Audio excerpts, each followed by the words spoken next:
விகிப்ரோஸ் கோச்சார ப்ரிடிக்ஷன் தோழிகளுக்கு அன்பு வணக்கங்கள். ஜனவரி 5ஆம் தேதியிலிருந்து ஜனவரி 11ஆம் தேதி வரைக்கும் 2026ல் எந்த மாதிரியான கோச்சார நிலைகள் மிதுன ராசிக்காரங்களுக்கு இருக்குன்னு பார்த்தீங்கன்னா, வாரம் தொடங்கும் பொழுதே குரு ராசியில் இருக்கக்கூடிய தன்மைகள், சுக்கிரன் ராசியை பார்க்கக்கூடிய அமைப்பு, 7ஆம் இடத்திலிருந்து உங்களுடைய உறவுகளை, அதாவது என்ன கணவன் மனைவி அமைப்பாக இருந்தாலும் சரி, காதல் அமைப்பாக இருந்தாலும் சரி, ஒரு சின்ன நெருடல் அமைப்புகளில் இருந்து வந்த நிலையை அப்படியே மாற்றக்கூடிய ஒரு கோச்சார நிலைன்னு சொல்லுவாங்க.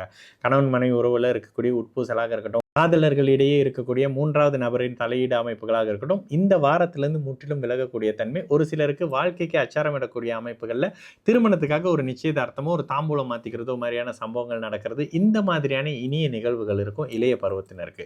வேலை இடத்துல அழுத்தங்கள் இருந்து வந்த மிதுன ராசிக்காரங்களுக்கு இந்த வாரத்தினுடைய முதல் அமைப்புகள்லேயே ஒரு போனஸ்க்காக பேசிக்கிட்டு இருக்கிறாங்கங்க. ஒரு சின்ன ப்ரொமோஷன் எதுவும் வரும் போல இருக்கு, இல்லை ஒரு நல்ல மாற்றம் வரும் போல இருக்கு அப்படின்ற மாதிரியான பிப்ரவரியில் வரக்கூடிய மாற்றங்களுக்காக இப்போ ஒரு சின்ன டிஸ்கஷனும் ஒரு ஆஃபர் லெட்டரோ வரக்கூடிய வாரம்னு கூட சொல்லலாம் மிதுன ராசிக்காரங்களுக்கு.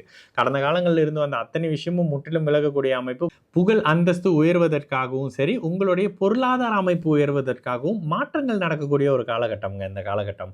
வண்டி வாகன அமைப்புகளில் சற்று நிதானம், கொடுத்த வாக்க கொஞ்சம் காப்பாற்றுறதுல ஒரு சின்ன சங்கடம் இருந்தாலும் கூட மிதுன ராசிக்காரங்களுக்கு ஒட்டுமொத்தமாக பெரிய அளவில் சங்கட அமைப்புகள் இல்லாத ஒரு கோச்சார அமைப்புன்னு சொல்வேன். 4ஆம் இடத்தை சனி பார்ப்பது மட்டும் தாயாருடைய அமைப்புகளில் சின்ன உடல்நல அமைப்புகளோ கருத்து வேறுபாடுகள் அமைப்புகள் வருமே தவிர்த்து பெரிய அளவுக்கு சங்கடப்படக்கூடிய அமைப்புகள் இல்லை. சந்திரன் உங்களுடைய 2ஆம் அதிபதியாகி 2ஆம் வீட்டிலே ஆட்சி பெற்று இருக்கிறது. வருமானத்துக்கான அமைப்புகளை ஒரு அளவுக்கு சரி செய்யக்கூடிய அமைப்பு.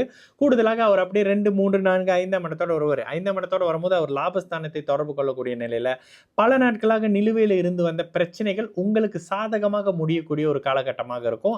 ஆரோக்கியம் உங்களுக்கு சாதகமாக மாறக்கூடிய அமைப்பு. அவர் சிம்மத்தில் வரும்பொழுது உங்களுடைய அரசு சார்ந்த அமைப்புகளில் இருந்து வந்த எதிர்ப்புகள் ஓரளவுக்கு அப்படியே கட்டுக்குள்ள வர ஆரம்பிச்சு அரசு சார்ந்த லாபங்கள் கிடைக்கக்கூடிய அமைப்புன்னு சொல்லி மிதுன ராசிக்காரங்களுக்கு ஜனவரி 5ஆம் தேதியிலிருந்து 11ஆம் தேதி வரைக்கும் எல்லா வகையிலும் ஒரு வகையில் லாபம் இருக்கக்கூடிய ஒரு இனிய காலகட்டமாகவே நிச்சயமாக அமையக்கூடிய ஒரு காலகட்டம்ங்க இந்த ஜனவரி 2வது வாரம்.